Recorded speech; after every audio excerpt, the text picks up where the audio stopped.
Hey guys, so Apple today has officially released iOS 18.5 for everyone to download. So as of today, you can head on over into your software updates in settings and update your iPhone to iOS 18.5. Now in today's video, I'm going to show you 10 things you should do right after you update your iPhone to the latest iOS update. Now the first thing I want to talk about is the new updates and changes happening in the emails application. So let's head on over into my email here, and there's one new option available that is off by default, and I recommend everyone to enable this right after updating. So if you tap on the three dots on the top right hand corner of your inbox right here, so let's go ahead and tap there, you see this new option, show contact photos. Now obviously if you select that, this will show the photo for the contact right there under the emails, as you can see right there. So a pretty cool option. It is off by default, and I recommend everyone to enable this option as it looks a lot better with your inbox and the actual photos right there for the actual contact. Now there's also new animations, so if you swipe all the way to your right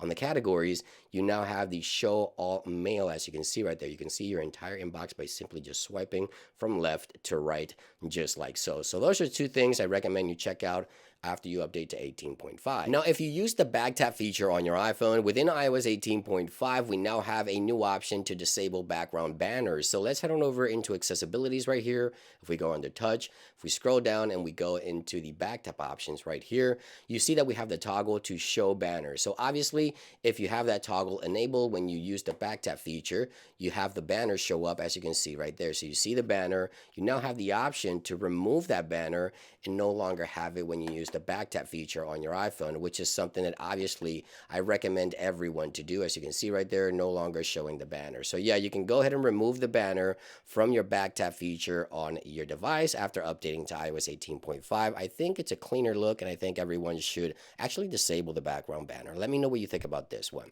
Now, the next thing I want to talk about is a new wallpaper. There is a new wallpaper available within iOS 18.5. It's called the Pride Harmony. By the way, if you want this wallpaper, I'll link it in the description down below. So if we go into our wallpapers categories right here, you see that we have one new wallpaper. There it is. And if you select this wallpaper, there's a few things you can do after you use the wallpaper. Number one, you have this really cool animation when you swipe up.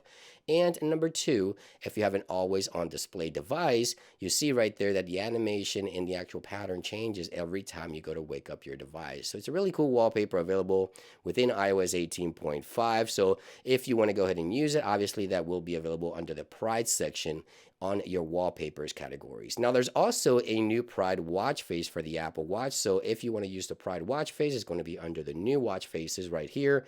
You see right there, you can go ahead and customize it and use the new Pride Harmony watch face with the new Pride Harmony wallpaper. Now the Apple Care Plus warranty section has been updated on iOS 18.5. So this iPhone on the right is running iOS 18.4.1, and obviously this one on the left 18.5. So let's head on over into general here, and let me show you right there the Apple Care and warranty section. Take a look at the difference there. I recommend you check it out. It is entirely new, a new redesign, a more compact design, and it's a lot nicer to understand, I guess you can say. Right here you have a description on the top here that you don't have on previous versions of iOS, and all your devices are going to be listed below. As you can see right there, every single device that is connected to your Apple ID, you see right there, it looks different from iOS 18.4.1. I think the one on iOS 18.5 definitely looks a lot better. Now, one thing I do want to talk about is some of the bug fixes that Apple has implemented with iOS 18.5, especially for those of you using CarPlay and are still having issues with CarPlay. I recommend you head on over into settings, go under general, go under CarPlay, and go ahead and remove your vehicle from the list and reconnect your vehicle after updating to iOS 18.5. So for those of you having issues with CarPlay connectivity, I recommend you do that. Now, for those of you with an iPhone 13, any iPhone 13 model, Apple has added a new update which allows you to connect to a carrier satellite, and this will now support the carrier provided satellite features available for all iPhone 13 models. So yeah, this is something pretty cool, pretty major for iPhone 13 users, so you can go ahead and use that capability on your device as of today. Now, with that being said, Apple is also pushing out new carrier bundles, which allows your iPhone to update the carrier settings. Now, not everyone will see a carrier settings update, but in order to see this, you want to head on over into settings, go under general, and go under the about section, and you may see the pop-up here populate in the center of your screen that looks like this. Now, if you don't see this, don't worry. Oftentimes, this happens in the background as your iPhone is updating the software.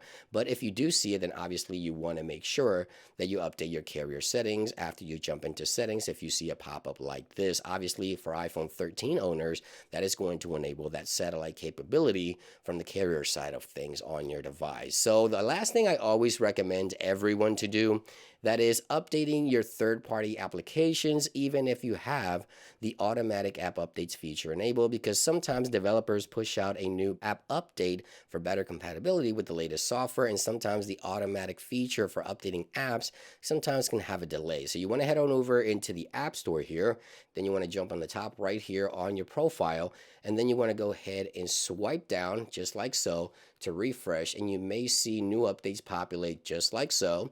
And if you do, then obviously you want to make sure that you update all your third-party applications to avoid any, overheating or crashing of applications and things of that nature. But there you guys have it. iOS 18.5 is now available for everyone to download. In terms of battery performance and everything else in between, I've been testing multiple devices throughout the beta cycle, and I have to say, all devices that I've tested, great battery life, great performance. I think this is the software that everyone needs to update to. If you're still waiting to update to iOS 18, 18.5, it definitely delivers on all aspects. Let me know what you think about this new software update. Thank you for watching. Have a great day, and I'll see you guys on the next one.